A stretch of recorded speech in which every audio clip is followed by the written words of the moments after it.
সঙ্গীন প্রণয়াশক্তি লিখেছেন সূরা রাফা, পর্ব ২৭। কঠোরভাবে প্রাপ্তমনস্ক এবং মুক্তমনাদের জন্য।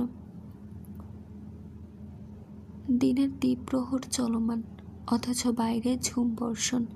তীব্র বর্ষণে চারদিকের প্রকৃতি সন্ধ্যারূপ ধারণ করেছে। বৃষ্টির ছাট আর ধমকা হাওয়ায় বারবার জানালার ভারী পাল্লা দুলে দুলে উঠছে।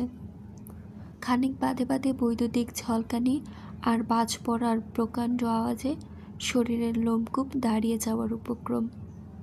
তবুও হাট করে রাখা খোলা জানালা গলিয়ে বাইরে অঝোরো বাড়িধারার পানে ধ্যানমগ্ন হয়ে চেয়ে আছে অনু। অসময়ে বৃষ্টি নামার সাথে সাথে মনটাও কেমন বিষাদপূর্ণ হয়ে উঠেছে ওর। অযাচিত মনে বারংবার একই প্রশ্ন এসে উকি দিচ্ছে, ওর ঠিক আছে তো? মনে মনে ভাবছে, মেয়েটাকে কেন যে একা রেখে আসতে গেলাম। কৃতিক ভাই আদৌ ওর সাথে আছে, নাকি ওকে রেখেই চলে গিয়েছে, কে জানে। অনু যখন অরুকে নিয়ে হাজারো দুশ্চিন্তাগ্রস্ত, তখনই হাতে 2 কাপ গরম গরম দুধ চা নিয়ে ওর সামনে হাজির হয় প্রত্যয়। এটা প্রত্যয়েরই ফ্ল্যাট, তাই নিজ হাতে অনুর জন্য চায়ের বন্দোবস্ত করেছে সে। অনুদিকে চায়ের কাপ এগিয়ে দিয়ে প্রত্যয় শুধালো, হঠাৎ মনমরা হয়ে গেলে যে, কে ভাবছ? অনু হাঁটু মুড়ে বসে তাতে মাথা ঠেকিয়ে বলল, ওর জন্য দুশ্চিন্তা হচ্ছে। এই বৃষ্টির মাঝে একা রেখে এলাম, কি জানি কি করছে। প্রত্যয় ভুরু কুচকে বলল, একা কোথায়, ভাইয়া তো আছে। অনু ঠোঁট উল্টে বলল, কৃতিক ভাইয়ের মতো মানুষ কি আর ওর জন্য বসে থাকবে? অনুর কথায় প্রত্যয় মনে মনে একটু হাসল। অনু তো আর জানে না তার বোনের শরীরটা ব্যক্তিগত হলেও আত্মাটা স্বয়ং জায়ান কৃতিকের। আপাতত এইসব জানানো যাবে না, অনুর বারণ আছে। তাই প্রত্যয় কথা ঘোরানোর উদ্দেশ্যে অনুর মাথায় হাত বুলিয়ে দিয়ে বলল, তুমি সবার জন্য কত ভাবো, সবার প্রতি তোমার কত দায়িত্ববোধ। আচ্ছা, আমার কথা কখনো ভাবো না কেন? কে বলল আপনার কথা ভাবি না? ভাবি বলেই তো মাকে এতগুলো মিথ্যে বলে বের হলাম, শুধু আপনাকে দেখব বলে। প্রত্যয় অনুর কথাতে আশ্বস্ত হয়ে বলল, তুমি শুধু আমার অনু, তোমার ওপর শুধু আমার দখলদারি। আমি ছাড়া অন্য কোনো পুরুষ তোমার জীবনে আসবে না, কোনো দিন না। অনু লজ্জামাখা হাসিতে রাঙা হয়ে বলল, আমি শুধু আপনার, আপনিই আমার প্রথম ভালোবাসা, অনাকাঙ্ক্ষিত প্রেম। আপনার অতীত আপনাকে কতটুকু দুঃখ দিয়েছে তা আমি জানি না, তবে আমি চেষ্টা করব তার চেয়ে দ্বিগুণ ভালোবাসায় আপনাকে মুড়িয়ে দিতে। একজন আর একজনকে প্রতিশ্রুতি দিতে দিতে কখন যে ওরা এতটা কাছাকাছি চলে এসেছে টের পায়নি কেউই। ব্যবধান মাত্র কয়েক সেন্টিমিটার মাত্র। প্রত্যয় হয়তো বা আজকেও বেসামাল হয়ে পড়েছে, হৃদয়টা নিয়ন্ত্রণে নেই ওর। অগত্যাই ঠোঁট দুটো এগিয়ে দিচ্ছে অনুর ঠোঁটের পানে। তৎক্ষণাৎ ওর ঠোঁটে আঙুল ছোঁয়ালো অনু। না সূচক মাথা নাড়িয়ে বলল, এখন নয়, বিয়ের পরে, এটা অন্যায়। প্রত্যয় নিজের হুঁশে নেই। ও অনুর হাত সরিয়ে দিয়ে এগিয়ে আসতে আসতে বলল, একটু একটু অন্যায় করলে কিছু হবে না ডিয়ার। প্রত্যয়ের এমন বেসামাল রূপ দেখে উপায়ন্তর না পেয়ে একটানে ওর চশমা খুলে নিজের চোখে লাগিয়ে নিল অনু। এবার প্রত্যয়ের চোখের সামনে সব কিছু ঝাপসা হয়ে এসেছে। ফলস্বরূপ না চাইতেও মাঝ পথে থেমে যেতে হলো ওকে। চশমাটা খুলে ঘুরিয়ে ফিরিয়ে অনু শুধালো, দেখুন তো আমাকে কেমন লাগছে? বাবা, কি পাওয়ার! প্রত্যয় ভুরু কুঞ্চিত করে বলল, এটা কিন্তু মোটেই ঠিক হলো না অনু। কি ঠিক হলো না? চশমা ছাড়া কি আপনি পুরোপুরি কানা? দেখুন তো এখানে কয়টা আঙুল? আঙুল উঁচিয়ে শুধালো অনু। প্রত্যয় দীর্ঘশ্বাস ছেড়ে বলল, আমি অতটাও কম দেখি না অনু, 2টা আঙুল। অনু চমকে উঠে বলল, সর্বনাশ, কি বলছেন? এখানে তো 3টে আঙুল। প্রত্যয় এবার নিজের দুর্বলতা এড়াতে একটু গলা খাকারি দিয়ে বলল, আমি তো মশকরা করছি যাতে তুমি এন্টারটেইনড হও। অনু হ্যাঁসূচক মাথা নাড়িয়ে বলল, বুঝলাম। পরক্ষণেই বুদ্ধিদীপ্তির মতো চোখ বড় বড় করে বলল, আরে আপনি কানা হলেও আমার সমস্যা নেই, আমি তো আছি, আমি আপনাকে ঠিক সামলে নেব। নিজের শরীরটাকে বিছানায় এলিয়ে দিয়ে প্রত্যয় শুধালো, তুমি সারা জীবন থাকবে আমার সাথে? অনু এদিক ওদিক মাথা নাড়িয়ে বলল, আপাতত বাসায় যাব। মাকে মিথ্যে বলে বেরিয়েছি, সেটা মা গুণাক্ষরেও জানতে পারলে খুব খারাপ হয়ে যাবে। প্রত্যয় এবার অনুকে নিজের পাশে বসিয়ে শুধালো, আচ্ছা সত্যি করে বলো তো, তোমরা দু বোন তোমার মাকে এত ভয় পাও কেন? অনু এবার ভাবুক হয়ে পড়ল। একটু ভেবে চিনতে উত্তর দিল, কারণ মা অনেক বিচক্ষণ আর কঠিন প্রকৃতির মানুষ। মায়ের মতে মিথ্যে বলা, সত্যি লুকানোর মতো জঘন্য অপরাধ আর কিছুই নেই। এছাড়া মায়ের খুব বেশি আল্লাদি ভাবও পছন্দ নয়। বুঝতেই তো পারেন, বিজনেসম্যান। ওই জন্যই তো আমি আর ওরু ছোটোবেলা থেকেই ম্যাচিওর। ওরু যা একটু ছেলে মানুষই করে, কিন্তু আমার দ্বারা সেখানে কোনো কালেই হয়নি, সেসব কোনো কালেই হয়নি। জানেন, মাঝে মাঝে আফসোস হয় আমার, ছোটোবেলার দিনগুলো ফিরে পেতে ইচ্ছে করে। এটা ওটা বায়না ধরতে মন চায়, কিন্তু আফসোস, এখন আর কে মেটাবে আমার আবদার? অনুর কথা শেষ হওয়ার সঙ্গে সঙ্গে ওকে টান মেরে নিচের বুকের ওপর ফেলে দিল প্রত্যয়। অকস্মাৎ ঘটনার টাল সামলাতে না পেরে অনুর মাথা গিয়ে ঠেকল প্রত্যয়ের বুকে। প্রত্যয় অনুর মাথায় আলতো হাত বুলিয়ে বলল, আমি মেটাবো সব আবদার, একবার করেই দেখো। হুট করে এমন কাছাকাছি আসাতে অনু একটু ভরকে গেল। ও তাড়াহুড়ো করে প্রত্যয়ের বুকের উপর থেকে মাথাটা তুলতে নিলে প্রত্যয়কে পুনরায় নিজের সাথে মিশিয়ে বলল, মাত্র 5 মিনিট, তারপর ছেড়ে দিচ্ছে, প্রমিস, এর বাইরে কিচ্ছু করব না। প্রত্যয়ের কথায় আশ্বস্ত হয়ে অনু এবার শরীরের সবটুকু ভার ওর উপর ছেড়ে দিয়ে চোখ দুটো বন্ধ করে নিল পরম আবেশে। বৃষ্টি মাথায় নিয়ে অনেকটা তাড়াহুড়ো করে বাসায় ফিরেছে ওরা দু বোন। এবার শুধু চুপি চুপি রুমে ঢুকে যাবার পালা, তাহলেই ঝামেলা শেষ। কিন্তু বসার ঘর পেরিয়ে রুমের দিকে পা বাড়াতেই পেছন থেকে আজমিরি শেখ গমগমে আওয়াজে আজমিরি শেখের গমগম আওয়াজ ভেসে এলো কূর্ণকহরে। কোথায় গিয়েছিলে? ফিরতে সন্ধ্যা হলো কেন? অরু মুখ কাচুমাচু করে অনুর দিকে অসহায় দৃষ্টি নিক্ষেপ করলে অনু ঘুরে দাঁড়িয়ে বলল, ইয়ে মা, বাজার করতে গিয়েছিলাম সুপার শপে। তোমাকে না বলে গেলাম অনেক কিছু কেনার আছে? মিথ্যে কেন বলছো? বাজার তো সে কখন নিয়ে এসেছে রাজ। ওরও একটু আগ বাড়িয়ে বলল, আসলে মা আজকে ব্ল্যাক ফ্রাইডে তো সব কিছুতে ডিসকাউন্ট ছিল, তাই আমরা দু বোন একটু লেডিস সেকশনে গিয়েছিলাম, ওই জন্যই দেরি হয়ে গেল। আজমিরি শেখ ভুরু কুচকে বলল, এত দেরি করে ফিরলে তা কিছু কেননি কেন? অনু বলল, পছন্দ হয়নি মা। পছন্দ হয়নি নাকি টাকার জন্য কেনার সাহস করনি? তোমাদের আমি খুব ভালো করে চিনি, মনে রেখো, জেকে গ্রুপের 30% শেয়ার আমার নামে। তোমাদের প্রয়াত আঙ্কেল খুশি হয়ে আমাকে লিখে দিয়ে গিয়েছেন, সেই হিসেবে তোমরাও তার মালিক। তাহলে কিসের এত টাকার চিন্তা তোমাদের? ওরও এবার কিছু বুঝতে না পেরে বলল, বাকি 70% তাহলে কার মা? অনুকে কোনোই দিয়ে কুতো মেরে থামিয়ে বলল, চুপ কর। আজমির শেখ সর্বদা সুস্পষ্ট ভাষে, তাই তিনি সহসা উত্তর দিলেন, জ্ঞান কৃতিকের। অতঃপর মনে মনে বললেন, কিন্তু ছেলেটার খুব বেশি আত্ম অহংকার, শুধুমাত্র আমি চেয়ারম্যান বলে কোম্পানির ধারে কাছেও ঘেঁষে না সে। এবার আমিও দেখতে চাই নিজের এত বড় সাম্রাজ্য ঠিক কতদিন হাতছাড়া করে রাখতে পারে জয়নকৃতিক চৌধুরী। মায়ের অগ্নিমূর্তি তরলে পরিণত হতেই অরু অনু দুভোর একসঙ্গে রুমে ঢুকে গেল। অরু একবার ভেজেছে, শরীরটাও কেমন কুটকুট করছে, তাই রুমে ঢোকার সঙ্গে সঙ্গে অরু চলে গেল শাওয়ার নিতে। একটু পরে শাওয়ার নিয়ে চুল মুছতে মুছতে বেরোতেই বিলে চমকে উঠল ওর।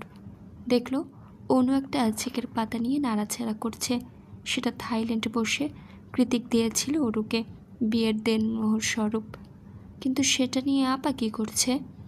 ধরা পড়ে যাওয়ার ভয়ে অরু দ্রুত এগিয়ে গিয়ে চিকের পাতাটা ছো মেরে নিয়ে সেটাকে ড্রয়ারে রাখতে রাখতে বলল, এটা দিয়ে কি করছিস তুই?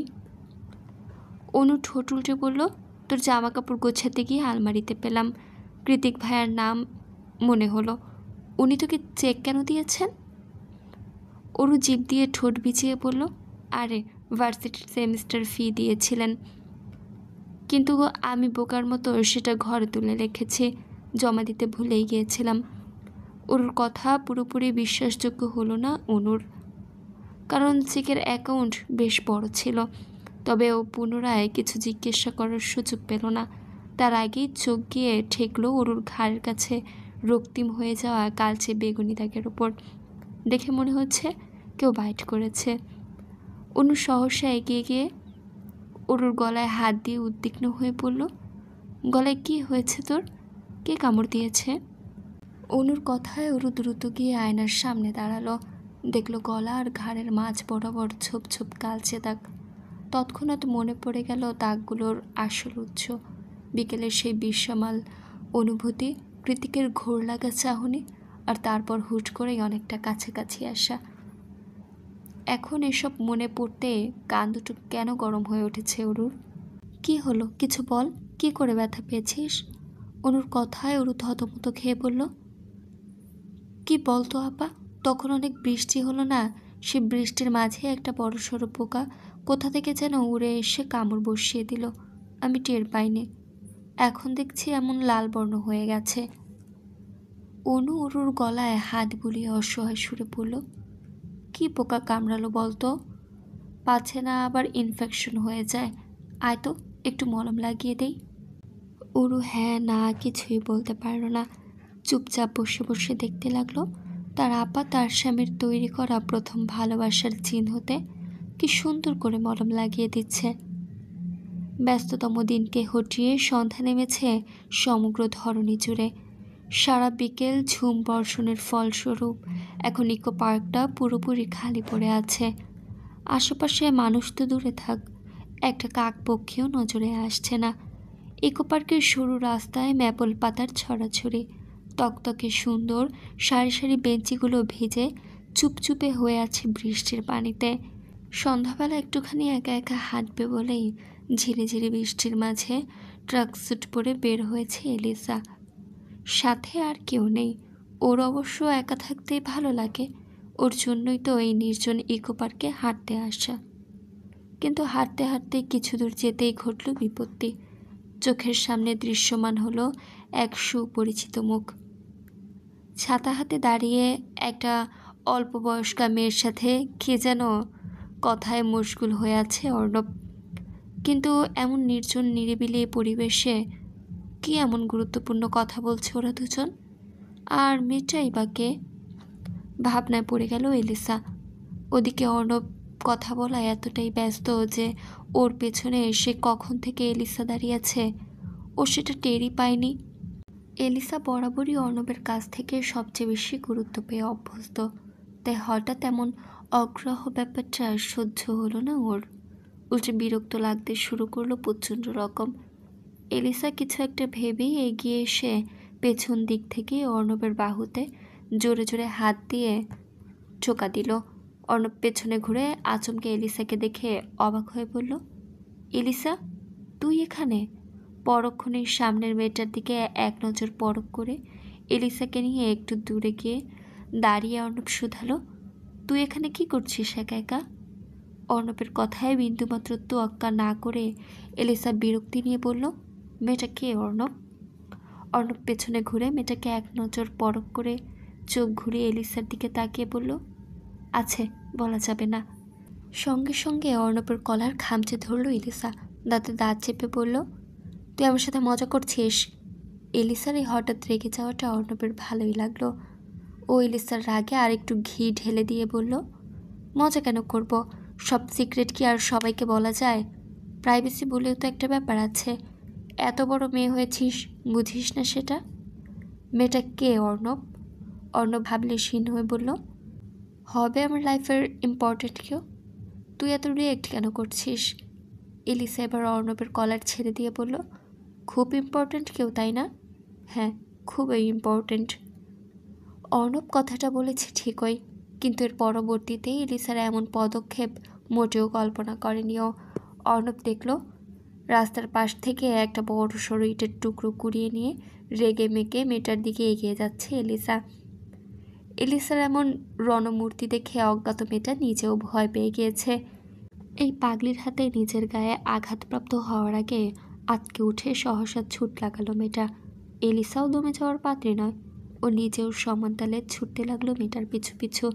এদিকে সকল ঝামেলার উৎস বেচারা অর্ণব কিছু বুঝে ওঠার আগেই এলিসা মেয়েটাকে তাড়া করে করে হাঁপানি রোগী বানিয়ে ছেড়েছে। এবার অর্ণবও আর দাঁড়িয়ে থাকলো না, ছুটে গিয়ে দু হাতে চেপে ধরলো এলিসার বাঁকানো কোমর। এলিসা ঝাঁঝিয়ে উঠে বলল, ছাড় আমাকে তুই, ইম্পর্টেন্ট মানুষ হওয়া দেখাচ্ছি ওকে আমি, বজ্জাত মেয়ে, অন্যের জিনিসে নজর দেয়। অর্ণবকে আটকে রাখতে না পেরে চিল্লিয়ে বলে উঠল, বিশ্বাস করে লিসা, জান আমার, ও কোনো ইম্পর্ট্যান্ট মানুষ না, ও আমার ক্লায়েন্ট তুই থাম একটু, আমি খুলে বলছি। অর্ণবের কথায় এলিসা একটু শান্ত হলে অর্ণবর হাতের ইটের টুকরোটা ছুঁড়ে ফেলে দিয়ে হাঁপাতে হাঁপাতে বলল, আমাদের ইউনিভার্সিটিতে পড়ে মেয়েটা, কৃতিকের স্টুডেন্ট। গত কয়েকদিন যাবৎ ওর ছোট বোন হঠাৎ করে মিসিং, তাই কৃতিক ওকে আমার এজেন্সির কার্ড দিয়ে আমার সাথে দেখা করতে বলেছে। একমাত্র বোনকে খুঁজে না পেয়ে মেয়েটার অবস্থা দুর্বিষহ, তখন থেকে সেটা নিয়ে আলাপ করছিলাম আমরা। এলিসা এবার দ্বিগুণ ঝাঁজ নিয়ে বলল, তাহলে আমাকে মিথ্যে কেন বললি? কি সুখ পাস তোরা আমাকে মিথ্যে বলে? অর্ণব চোখ ছোট ছোট করে বলল, তুই কেন এত জেলাস?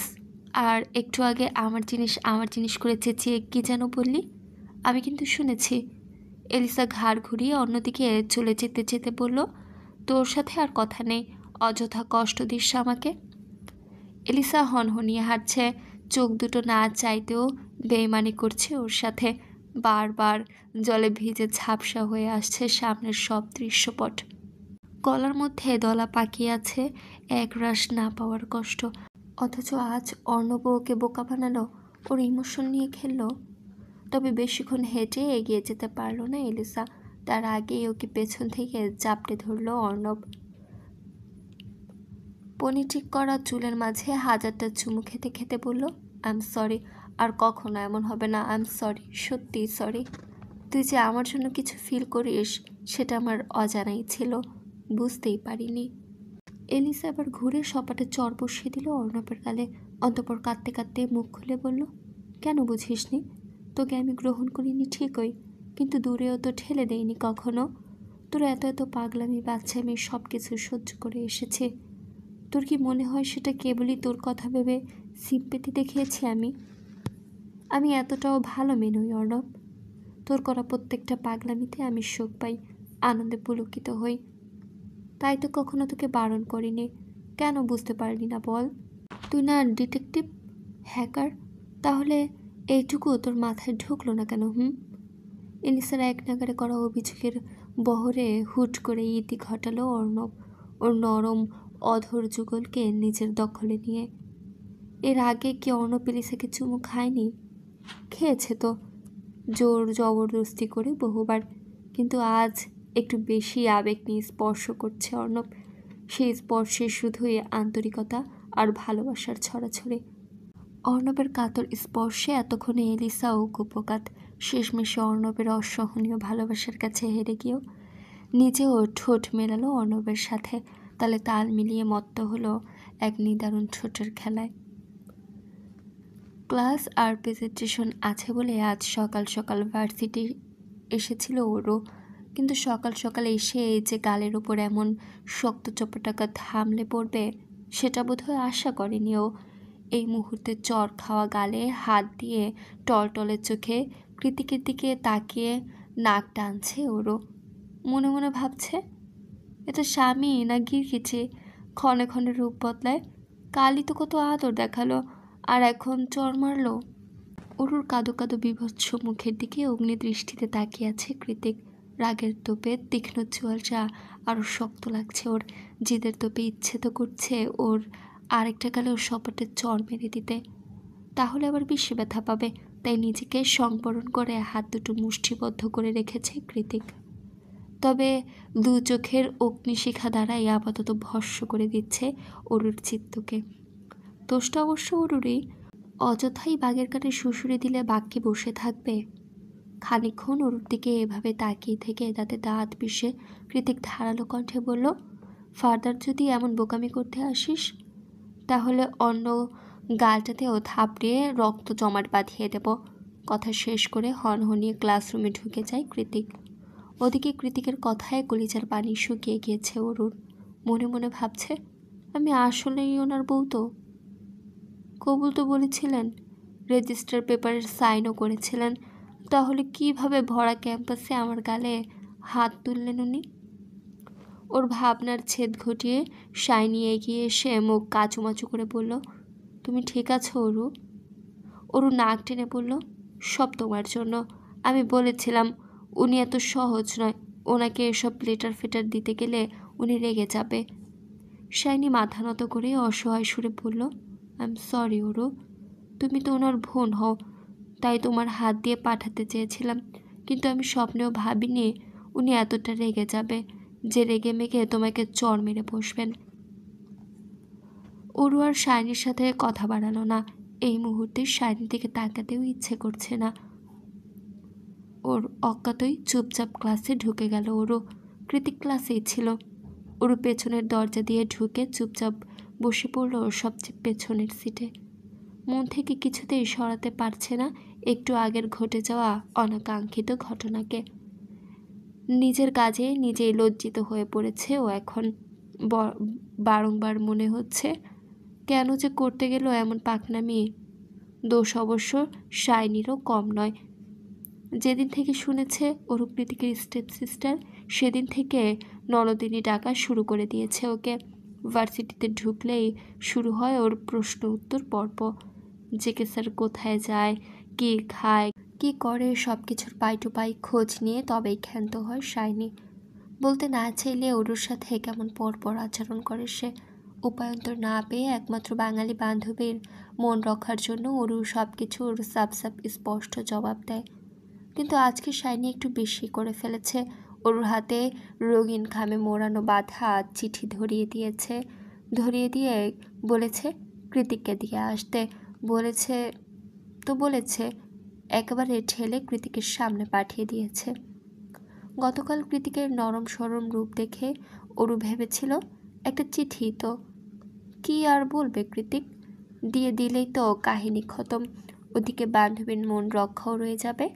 কিন্তু কে জানতো কালকের কৃতিক আর আজকের কৃতিকের মাঝে এমন দিন রাত ফারাক। তাহলে কি ওর নিজের মান সম্মান খোয়ানোর মতো এত বড় ভুলটা করতো? জীবনেও না। Mrs J K focus. ঠিক এভাবেই ছোট্ট একটা বাক্য দিয়ে অকস্মাৎ ক্লাসের মধ্যে বোম ফাটালো কৃতিক। নামটা শোনা মাত্রই হৈ হৈ করে উঠে অরুর মুখের দিকে হা হয়ে তাকিয়ে আছে পুরো ক্লাস। সেবার বাস্কেটবল কম্পিটিশনের সময় সবাই যা অনুমান করেছিল সেটাই আজ বাস্তব হলো। তাই বলে মিসেস জেকে, সবাই তো ভেবেছিল জেকে স্যারের বেবি গার্ল হবে হয়তো, কিন্তু না, এ তো সঙ্গী স্ত্রী। তার মানে সকলের ক্রাশ জেকে স্যার বিবাহিত। কথাটা ভাবতেই পুরো ক্লাস শোক নীরবতায় ছেয়ে গেল। ছেলেরা মেয়েদের চুপসে যাওয়া মুখের দিকে তাকিয়ে ঠোঁট টিপে টিপে হাসছে। একমাত্র অরুই চোরের মতো মাথা নুয়ে বসে আছে সে কখন থেকে। শাইনি ওর দিকে সে তখন থেকেই কটমটিয়ে তাকিয়ে আছে। মনে মনে ভাবছে, তাহলে অরু আমাকে বোকা বানিয়েছে এতদিন ধরে। ক্লাস শেষ বের হতেই ওর হাতটা খপ করে টেনে ধরল শাইনি। কাঠগড়ায় দাঁড়ানোর আসামির মতো করে প্রশ্ন করল, সত্যি করে বলো, এতদিন ধরে বোকা কেন বানালে আমাকে? আজকেও তো বলতে পারতে। অরু নিজের হাত ছাড়িয়ে বলল, আমি তোমাকে বোকা বানাইনি, যা সত্যি তাই বলেছি। এতদিন বলে এসেছ জেকে স্যার তোমার ভাই, আর এখন জেকে স্যার নিচে তোমাকে মিসেস জেকে বলে সম্বোধন করলো। কোনটা সত্যি? অরু ঝাঁঝিয়ে উঠে বলল, দুটোই সত্যি। উনি আগে আমার স্টেপ ব্রাদার ছিলেন আর এখন স্বামী। শাইনি তেতিয়ে উঠে বলল, are you kidding me? Step brother কী করে স্বামী হলো? No, I am not. আর কি করে স্বামী হলো সেটা বরং তোমার জেকে স্যারকেই জিজ্ঞাসা করো। উনি আমাকে জোর করে বিয়ে করেছেন কিনা তাই উত্তরটাও উনি ভালোই দিতে পারবেন। আসছে। এক নিঃশ্বাসে কথাগুলো বলে ক্যাম্পাস থেকে বেরিয়েছে ওরও। এই প্রশ্নটার সম্মুখীন হওয়ার ভয় তো এতদিন ধরে পেয়ে এসেছেও। স্টেপ ব্রাদার কী করে স্বামী হয়? অথচ কৃতিক একটাবারও ওর কথা চিন্তা না করেই টেনে হিচড়ে জোর জবরদস্তি করে কবুল বলিয়ে নিল। এখন ওর চাইলে ওই সম্পর্কটাকে মুছে ফেলতে পারবে না, আর না এড়িয়ে যেতে পারবে। জীবনের সাথে অতপ্রত্যয়ভাবে জড়িয়ে আছে সত্যিটা। একরাশ হৃদয়ের ব্যথায় কাতর অরু ভার্সিটি থেকে ফিরেই রুমের দুয়ার খিল দিয়ে তলিয়ে গিয়েছে ঘুমের দেশে। আর ওঠেনি, অথচ এখন সন্ধ্যারাত, তবুও পড়ে পড়ে ঘুমোচ্ছে সে। কিন্তু বালিশের পাশে অযত্নে পড়ে থাকা দামি মোবাইলটার ভাইব্রেটের আওয়াজে সেই ঘুম আর বেশিক্ষণ টিকল না। অগত্যায় ঘুম ঘুম চোখে ফোন কানে তুলল অরু। ফোন রিসিভ করতেই ওপাশ থেকে ভেসে এলো চেনা পরিচিত হৃদয়ের শিহরণ জাগানো হাতকি কণ্ঠস্বর।